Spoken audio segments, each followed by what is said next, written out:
கேட்டுட்டாங்க. அந்த கேள்வி நீங்க அங்க போட்டீங்கன்னா அடுத்து அவங்களுக்கு பதில் வரும். அம்மா நான் சரியா எழுதல, அப்ப மிஸ் பண்ணது கரெக்ட் தானே, நீங்க அடுத்த தடவை இந்த மாதிரி கம்ப்ளைண்ட்ஸ் உங்க குழந்தை கொடுக்காது. புரியுதுங்களா? எந்த ஒரு விஷயமா இருந்தாலும் சரி, ஒரு மெடிக்கலா போகும்போது நம்ம அக்செப்ட் பண்ணிக்கிறோம் இல்லையா? குழந்தைக்கு வலிக்குதுன்னு தெரிஞ்சுதான் ஊசி போடுறோம், குழந்தைக்கு கசப்பும் தெரிஞ்சுதான் மருந்து கொடுக்குறோம். எதுக்கு கொடுக்குறோம்? நார்மல் ஆகணுங்கிறதுக்காக. அதே மாதிரி ஒரு அகாடமிக்கா பொறுத்த வரைக்கும் ஒரு குழந்தை வந்து நல்ல ஒரு இதை கத்துக்கிட்டு வரணும், நல்ல விஷயத்த அந்த குழந்தை வந்து பேசணும், பழகணும் அப்படிங்கும் பொழுது அந்த இடத்துல ஒரு சில விஷயங்கள் நம்ம செஞ்சுதான் ஆகணும். நீங்க யார் நம்பி விட்டுருக்கீங்க? எங்களை நம்பி விட்டுருக்கீங்க. இப்ப நாங்க உங்களுக்கு திருப்பி கொடுக்கும்போது ஒரு ஜெம்மா கொடுக்கணுமா இல்லையா? அப்ப அந்த இடத்துல ஒரு கயிறுனா என்ன பண்ணணும்? பட்டை தீட்டி தானே ஆகணும். அப்ப அந்த இடத்துக்கு எங்களுக்கு அந்த உரிமையை கொடுங்க. நான் எல்லாரையும் சொல்லல, ஒரு சிலருக்கு அந்த எண்ணம் இருக்கு, என்னன்னா நம்ம மிஸ் வந்து பிள்ளைய அடிச்சிட்டாங்க. இப்படி கிடையாது. அடிக்கிறாங்கன்னா அந்த இடத்துல ஏதோ ஒரு ரீசன் இருக்கலாம். நம்ம எல்லாம் அடிவாங்காம வளரல. அதே சமயம் மார்க் விழுந்துச்சா, குழந்தைக்கு வந்து அந்த அளவுக்கு அடிச்சாரா, கண்டிப்பா நீங்க என்கிட்ட வாங்க. எந்த நேரம்னாலும் நீங்க வந்து போன்ல எங்களை கான்டாக்ட் பண்ணலாம். ஆபீஸ் நம்பர் எல்லாருக்கும் கொடுக்க சொல்லிடுறேன். அதே மாதிரி டீச்சர்ஸ் உங்ககிட்ட வந்து இதுக்கு கேட்டிருக்காங்களா, போன் பண்ணி உங்க குழந்தை வீட்டுல என்ன பண்றாங்கன்னு கேட்டிருக்காங்க. எத்தனை கிளாஸ்ல இருந்து கேட்டிருக்காங்க? எல்கேஜி, யூகேஜி யாருமே கேட்கலையா? என்ன கிளாஸ், என்ன செக்ஷன்? இல்ல சொல்லுங்க. ஏன்னா இப்ப நான் வந்து ரிவ்யூ அதுக்கு தான். உங்ககிட்ட எவ்வளவு குழந்தைங்களுக்கு கேஸ்ட்ரிக் ப்ராப்ளம் இருக்கு, ஒரு சில குழந்தைங்களுக்கு டைஜஷன் ப்ராப்ளம் இருக்கு, ஒரு சிலருக்கு பென்சிலின் போட்டா சேராது. ஸோ அந்த மாதிரி ஏதாவது இஷ்யூஸ் இருந்ததுன்னா நீங்க சொல்லிட்டீங்கன்னா நாங்க அதை மார்க் பண்ணி வச்சுப்போம். இப்ப நாளைக்கு ஏதாவது ஒரு இஷ்யூ அப்படின்னா ஒரு சில குழந்தைங்க என்ன பண்றாங்கன்னா, இப்ப எல்கேஜி யூகேஜி பொறுத்த வரைக்கும் பிரச்சனை இல்லை, பெரிய கிளாஸஸ் வரும் பொழுது அந்த குழந்தைக்கு இல்லாத ஒரு வழியே இருக்குதுன்னு சொல்லுவாங்க.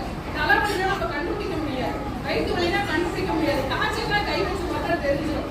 ஸோ அந்த குழந்தைக்கு இல்லாத ஒரு வழியே இருக்குன்னு சொன்னா அன்னைக்கு ஒரு டெஸ்ட் இருக்கலாம், அதுக்காக லீவ் போட்டு போகணும்னு எதிர்பார்க்குறாங்க. ஸோ அந்த மாதிரி வரும்போது உண்மையிலே அந்த குழந்தைக்கு உடம்பு முடியாம இருக்கு அப்படின்னா இமீடியட்டா உங்களுக்கு கால் பண்ணி நாங்கள் கூப்பிடலாம், உங்களுக்கு வசதியா இருக்கும். அந்த ஒரு இது இப்போ வந்து வார வாரம் உங்களுக்கு நான் வந்து இது கொடுத்துட்டு இருக்கேன் இல்லைங்களா? அது உங்களுக்கு எப்படி இருக்கு? உங்க குழந்தைங்க கத்துக்கிறாங்கன்னு நினைக்கிறீங்களா, இல்லை இது தேவையில்லைன்னு நினைக்கிறீங்களா? வார வாரம் ஏதோ ஒரு ஆக்டிவிட்டி நாங்கள் கொடுத்துட்டு இருக்கோம் இல்லைங்களா? ஸோ இப்போ வந்து இது ஓகேன்னு நினைக்கிறீங்களா, இல்லை இது வேணான்னு நினைக்கிறீங்களா? ஏன்னா இப்போ வேற ஏதாவது இப்போ வந்து நாங்கள் பிகினிக்லேயே வந்து ஸ்போக்கன் இங்கிலீஷ்க்கு இம்பார்ட்டன்ஸ் கொடுக்கணும் அப்படின்னு சொல்லி நாங்கள் நினைக்கிறோம். ஸோ உங்களுக்கு ஆல்ரெடி உங்களுக்கு பேச தெரியும் அப்படின்னா தாராளமாக நீங்கள் உங்கள் குழந்தைகிட்ட கொஞ்சம் பேச கொடுங்க. இங்கே மட்டும் நாங்கள் பேசுறது பத்தாது அந்த குழந்தைங்களுக்கு. ஸோ என்ன ஒர்க்காக இருந்தாலும் 50% தான் இந்த டீச்சர்ஸால் பண்ண முடியும். உங்களுக்கே தெரியும், ஒரு குழந்தைய உங்களால் வீட்டில் மேய்க்க முடிய மாட்டேங்குது. நாங்கள் 30-35 வச்சு பேசிட்டு இருக்கோம் ஒரு கிளாஸுக்கு. ஸோ குழந்தைங்க 35 பேர் நாங்கள் கண்ட்ரோல் பண்ணி கொண்டு வரணும் அப்படின்னா அது எவ்வளோ ஹார்ட் விஷயம் அப்படிங்கிறது உங்களுக்கு தெரியும். அப்போ இண்டிவிஜுவல் கேருங்கிறது கொஞ்சம் கம்மியாக தான் இருக்கும். ஆனால் அதே நீங்கள் இண்டிவிஜுவலாக ஒரு குழந்தைக்கு நீங்கள் வந்து கேர் எடுக்கலாம். நீங்கள் பேசுறது நீங்கள் மேக்ஸிமம் டிகிரி முடிச்சவங்க தான் இருக்கிறீங்க. அப்போ என்ன பண்ணலாம், ஒரு சின்ன சின்ன விஷயங்கள் நீங்கள் சொல்லலாம். Take this water can, take your lunch bag, close this bag, close your note, open your note, இதெல்லாம் நீங்கள் வந்து கைடன்ஸ் கொடுக்கலாம், சின்ன சின்ன கமாண்ட்ஸ். அப்போ நீங்களும் பேசிங்க, நாங்களும் பேசும்போது ஆட்டோமேட்டிக்காக அந்த குழந்தையால வர முடியும்.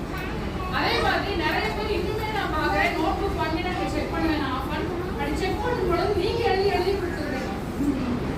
இல்லை நான் ஒரு சில நோட்டை நான் மானிட்டர் பண்ணியிருக்கேன். அப்படி பண்ணும் பொழுது பேரண்ட்ஸ் ஒன்று கை பிடிச்சி எழுத வைக்கிறீங்க, இல்லைன்னா நீங்கள் எழுதி விட்டு அனுப்பிடுங்க. நான் என்ன சொல்கிறேன், நீங்கள் எழுதுறதுக்கு நாங்கள் ஹோம்ஒர்க் கொடுக்கல, குழந்தைகளை எழுத வைங்க.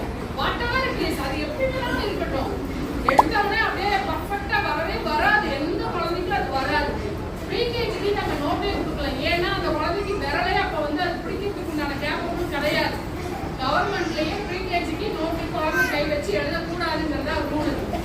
அப்போ இந்த குழந்தைங்களுக்கு நம்ம நோட்டு கொடுக்குறோம் அப்படின்னா கை பிடிச்சி எழுத வைக்கும் போது நீங்க உட்காந்து கைட் பண்ணுங்க. ஒரு எழுத்து தப்பா எழுதுனா அடிச்சுட்டு மறுபடியும் ஒரு 4 தடவை எழுத வைங்க, தப்பே இல்லை. ஆனா அதே சமயம் நீங்க கை பிடிச்சீங்கன்னா இங்க ஒரு குழந்தை, அந்த குழந்தை பேரு நம்ம பாப்பா ஒரு